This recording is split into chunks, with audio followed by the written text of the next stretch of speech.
Thank you so much, Strobe, for your extraordinary leadership here at Brookings, and thanks to all of you in attendance.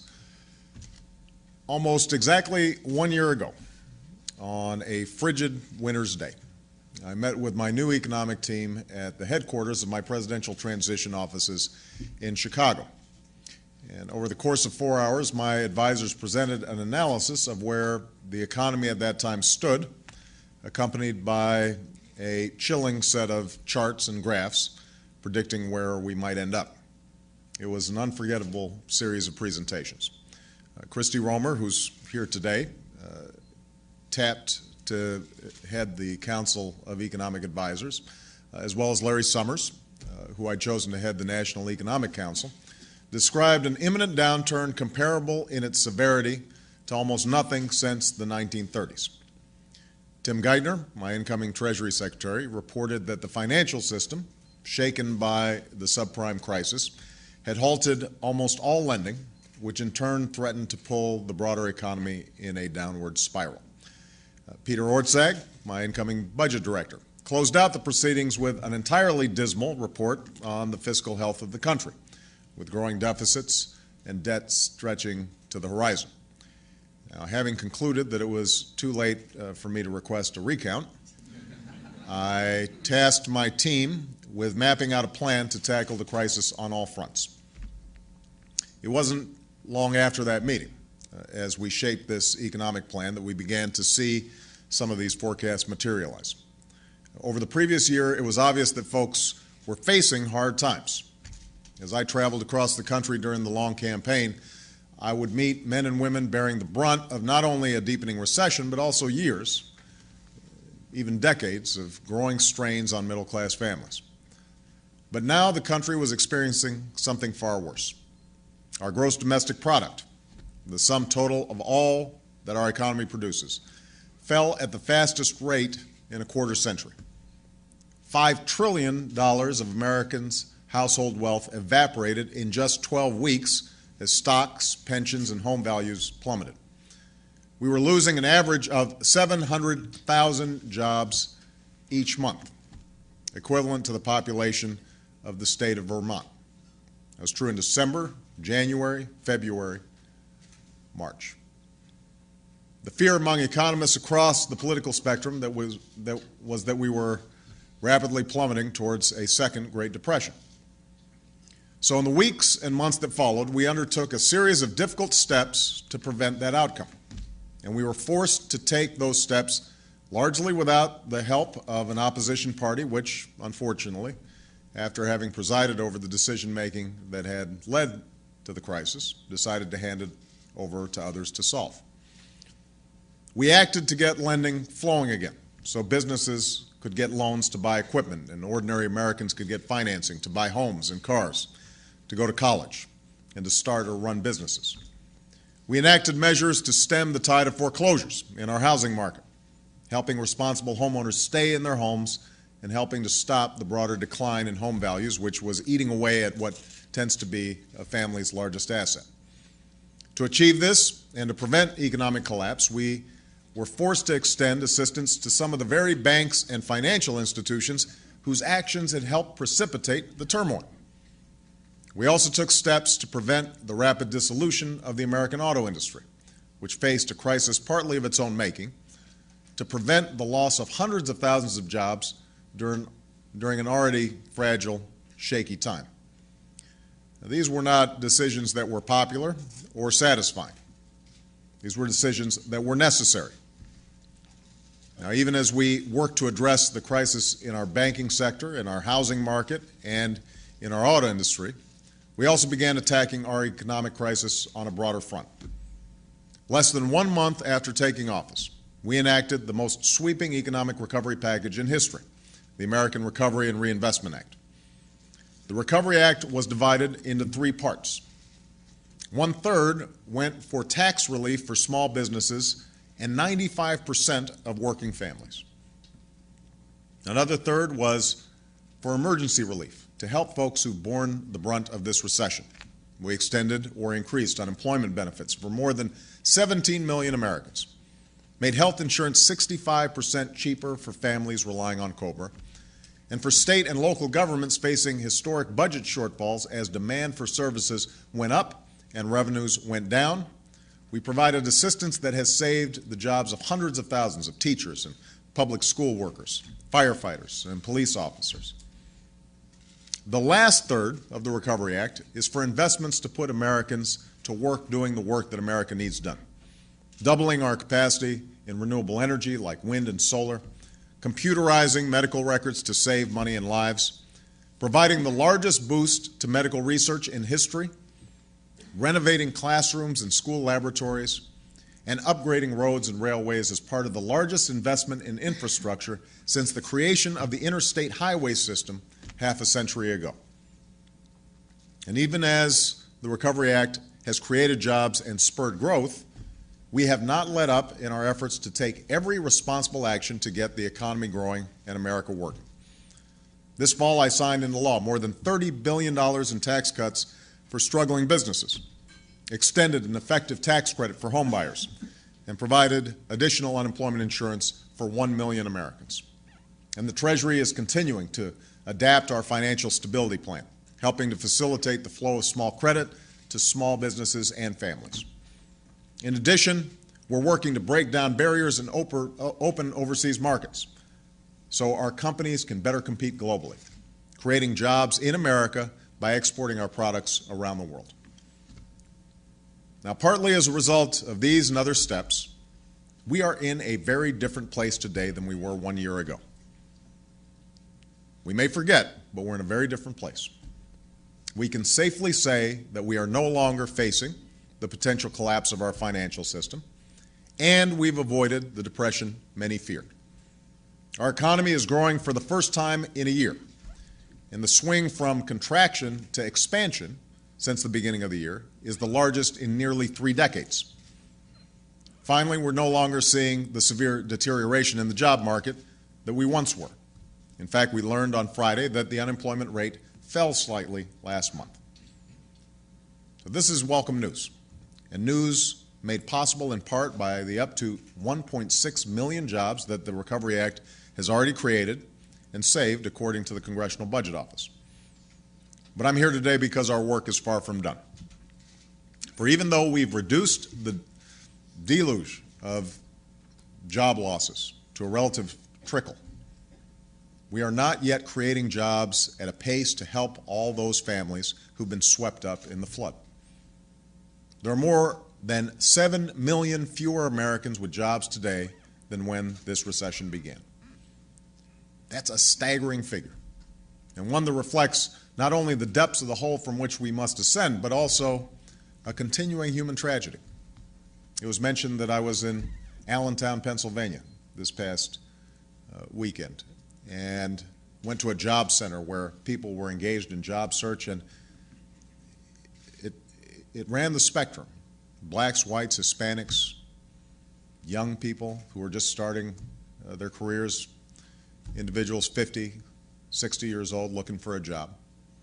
And they were putting a brave face on it, confident that eventually things would work out, but you could also see the sense of anxiety, the fear that perhaps this time it was different. And sometimes it's hard to break out of the bubble here in Washington and remind ourselves that behind these statistics are people's lives, their capacity to do right by their families. It speaks to an urgent need to accelerate job growth in the short term while laying a new foundation for lasting economic growth. So my economic team has been considering a full range of additional ideas to help accelerate the pace of private sector hiring. We held a jobs forum at the White House that brought together small business owners, CEOs, union members, economists, folks from nonprofits, and state and local officials to talk about job creation. And I've asked people to lead forums in their own communities, sending the results to me. So we are hearing as many voices as possible as we refine our proposals. We've already heard a number of good ideas, and I know we'll learn of many more. So today I want to outline some of the broader steps that I believe should be at the heart of our effort to accelerate job growth. Those areas that will generate the greatest number of jobs while generating the greatest value for our economy. Now, first, we're proposing a series of steps to help small businesses grow and hire new staff. Over the past 15 years, small businesses have created roughly 65% of all new jobs in America. These are companies formed around kitchen tables and family meetings, formed when an entrepreneur takes a chance on a dream, formed when a worker decides it's time she became her own boss. These are also companies that drive innovation, producing 13 times more patents per employee than large companies. And it's worth remembering, every once in a while, a small business becomes a big business and changes the world. And that's why it's so important that we help small businesses struggling to stay open or struggling to open in the first place during these difficult times. Building on the tax cuts in the Recovery Act, we're proposing a complete elimination of capital gains taxes on small business investment, along with an extension of write-offs to encourage small businesses to expand in the coming year. And I believe it's worthwhile to create a tax incentive to encourage small businesses to add and keep employees, and I'm going to work with Congress to pass one. Now, these steps will help, but we also have to address the continuing struggle of small businesses to get loans that they need to start up and grow. To that end, we're proposing to waive fees and increase the guarantees for SBA-backed loans. And I'm asking my Treasury Secretary to continue mobilizing the remaining TARP funds to facilitate lending to small businesses. Second, we're proposing a boost in investment in the nation's infrastructure beyond what was included in the Recovery Act to continue modernizing our transportation and communications networks. These are needed public works that engage private sector companies, spurring hiring all across the country. Already more than 10,000 of these projects have been funded through the Recovery Act. And by design, Recovery Act work on roads, bridges, water systems, Superfund sites, broadband networks, and clean energy projects will all be ramping up in the months ahead. It was planned this way for two reasons. So the impact would be felt over a 2-year period, and more importantly, because we wanted to do this right. The potential for abuse in a program of this magnitude while operating at such a fast pace was enormous. So I asked Vice President Biden and others to make sure, to the extent humanly possible, that the investments were sound, the projects worthy, and the execution efficient. What this means is that we're going to see even more work and workers on recovery projects in the next 6 months than we saw in the last 6 months. Even so, there are many more worthy projects than there were dollars to fund them. I recognize that by their nature, these projects often take time and will therefore create jobs over time. But the need for jobs will also last beyond next year, and the benefits of these investments will last years beyond that. So adding to this initiative to rebuild America's infrastructure is the right thing to do. Third, I'm calling on Congress to consider a new program to provide incentives for consumers who retrofit their homes to become more energy efficient, which we know creates jobs, saves money for families, and reduces the pollution that threatens our environment. And I'm proposing that we expand select Recovery Act initiatives to promote energy efficiency and clean energy jobs, which have been proven to be particularly popular and effective. It's a positive sign that many of these programs drew so many applicants for funding that a lot of strong proposals that will leverage private capital and create jobs quickly, did not make the cut. With additional resources in areas like advanced manufacturing of wind turbines and solar panels, for instance, we can help turn good ideas into good private sector jobs. Finally, as we are moving forward in these areas, we should also extend the relief in the Recovery Act, including emergency assistance to seniors, unemployment insurance benefits, COBRA, and relief to states and localities to prevent layoffs. This will help folks weathering these storms while boosting consumer spending and promoting job growth. Of course, there's only so much government can do. Job creation will ultimately depend on the real job creators, businesses across America. We were encouraged today to hear from the Business Roundtable that their survey showed greater confidence and greater potential investment coming out of the business community. Government can help lay the groundwork on which the private sector can better generate jobs, growth, and innovation. After all, small business tax relief is not a substitute for ingenuity and industriousness by our entrepreneurs, but it can help those with good ideas to grow and expand. Incentives to promote energy efficiency and clean energy manufacturing don't automatically create jobs or lower carbon emissions, but these steps provide a framework in which companies can compete and innovate to create those jobs and reduce energy consumption. And while modernizing the physical and virtual networks that connect us will create private sector jobs, they'll do so while making it possible for companies to more easily and effectively move their products across this country, around the world, and that will create more jobs. And given the challenges of accelerating the pace of hiring in the private sector, these targeted initiatives are right and they are needed. But with a fiscal crisis to match our economic crisis, we also must be prudent about how we fund it. So to help support these efforts, we are going to wind down the Troubled Asset Relief Program, or TARP, the fund created to stabilize the financial system so banks would lend again. I don't think I have to tell you, there has rarely been a less loved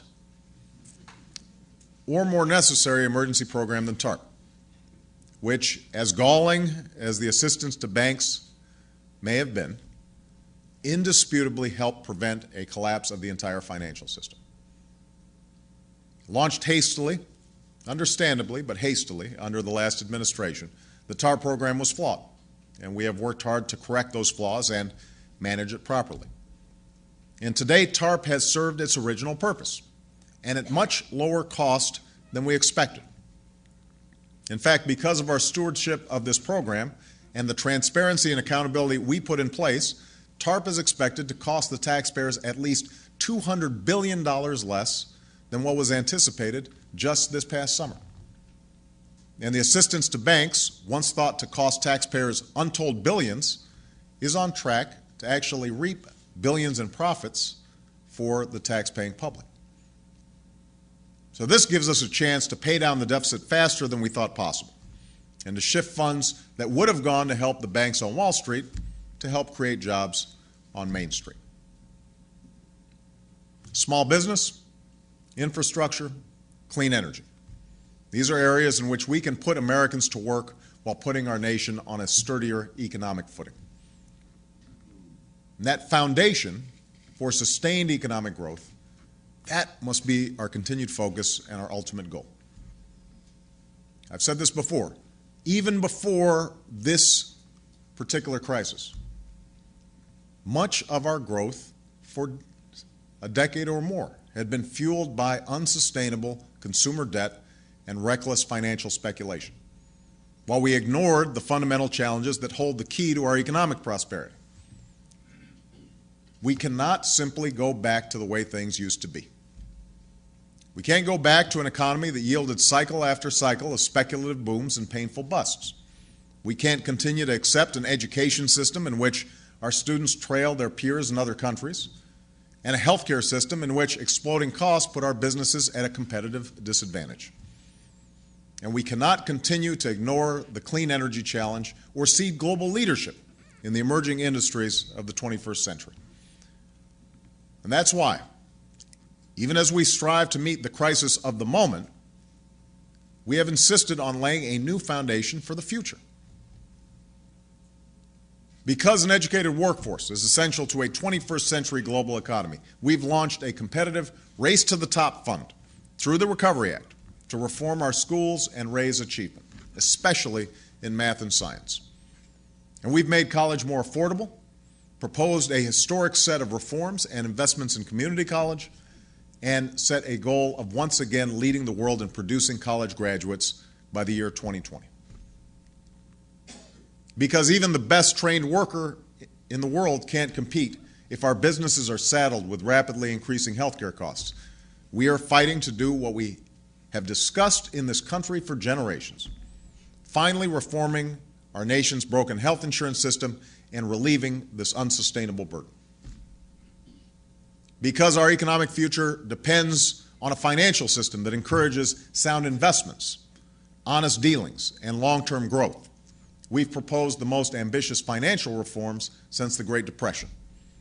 We'll set and enforce clear rules of the road, close loopholes in oversight, charge a new agency with protecting consumers, and address the dangerous systemic risks that brought us to the brink of disaster.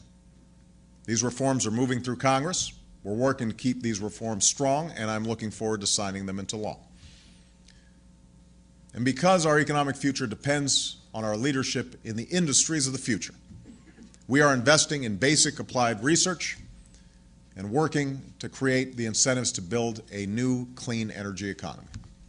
For we know the nation that leads in clean energy will be the nation that leads the world. I want America to be that nation. I want America's prosperity to be powered by what we invent and pioneer, not just what we borrow and what we consume. And I know that we can and will be that nation if we're willing to do what it takes to get there. Now, there are those who claim we have to choose between paying down our deficits on the one hand and investing in job creation and economic growth on the other. This is a false choice. Ensuring that economic growth and job creation are strong and sustained is critical to ensuring that we are increasing revenues and decreasing spending on things like unemployment insurance so that our deficits will start coming down. At the same time, instilling confidence in our commitment to being fiscally prudent gives the private sector the confidence to make long-term investments in our people and in America. So one of the central goals of this administration is restoring fiscal responsibility. Even as we have had to spend our way out of this recession in the near term, we've begun to make the hard choices necessary to get our country on a more stable fiscal footing in the long run. So let me just be clear here. Despite what some have claimed, the cost of the Recovery Act is only a very small part of our current budget imbalance. In reality, the deficit had been building dramatically over the previous 8 years. We have a structural gap between the money going out and the money coming in. Folks passed tax cuts and expansive entitlement programs without paying for any of it, even as healthcare costs kept rising year after year. As a result, the deficit had reached $1.3 trillion when we walked into the White House.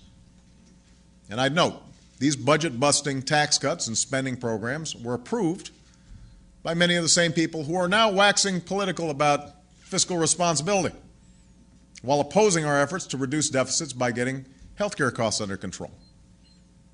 It's a sight to see. The fact is, we have refused to go along with business as usual. We are taking responsibility for every dollar we spend. We've done what some said was impossible, preventing wasteful spending on outdated weapons systems that even the Pentagon said it didn't want. We've combed the budget, cutting waste and excess wherever we could. I'm still committed to halving the deficit we inherited by the end of my first term, cutting it in half. And I made clear from day one that I would not sign a health insurance reform bill if it raised the deficit by one dime, and neither the House nor the Senate bill does. We've begun not only changing policies in Washington, we've also begun to change the culture in Washington. In the end, the economic crisis of the past year was not just the result of weaknesses in our economy. It was also the result of weaknesses in our political system. Because for decades, too many in Washington put off the hard decisions. For decades, we've watched as efforts to solve tough problems have fallen prey to the bitterness of partisanship, to prosaic concerns of politics, to ever-quickening news cycles, to endless campaigns focused on scoring points instead of meeting our common challenges. We've seen the consequences of this failure of responsibility. The American people have paid a heavy price. And the question we'll have to answer now is if we're going to learn from our past.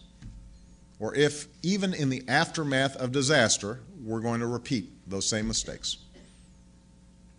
As the alarm bells fade, the din of Washington rises, as the forces of the status quo marshal their resources, we can be sure that answering this question will be a fight to the finish.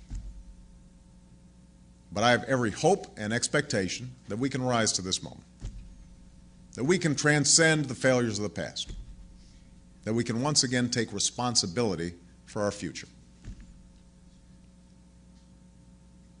Every night, I read letters and emails sent to me from people across America, ordinary folks, people who share their hopes and their hardships, their faith in this country, their frustration with what's happened in this economy.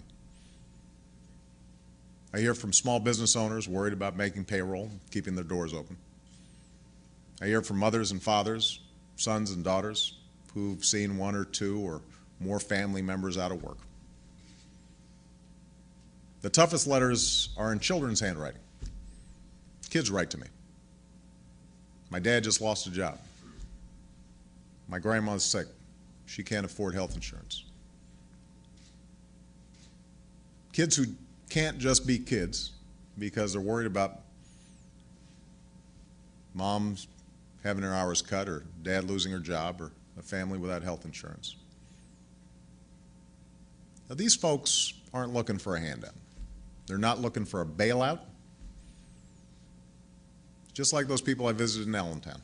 All they're looking for is a chance to make their own way, to work, to succeed, using their talents and skills. And they're looking for folks in Washington to have a seriousness of purpose that matches the reality of their struggle. Everywhere I've gone, every stop I've made, there are people like this, men and women who have faced misfortune, but who stand ready to build a better future. Students ready to learn, workers eager to work, scientists on the brink of discovery, entrepreneurs seeking the chance to open small businesses. Everywhere I go, there are once shuttered factories just waiting to whir back to life in burgeoning industries. There is a nation ready to meet the challenges of this new age and to lead the world in this new century. And as we look back on the progress of the past year and look forward to the work ahead, I have every confidence that we will do exactly that. These have been a tough 2 years, and there will no doubt be difficult months ahead. But the storms of the past are receding. The skies are brightening, and the horizon is beckoning once more. Thank you very much.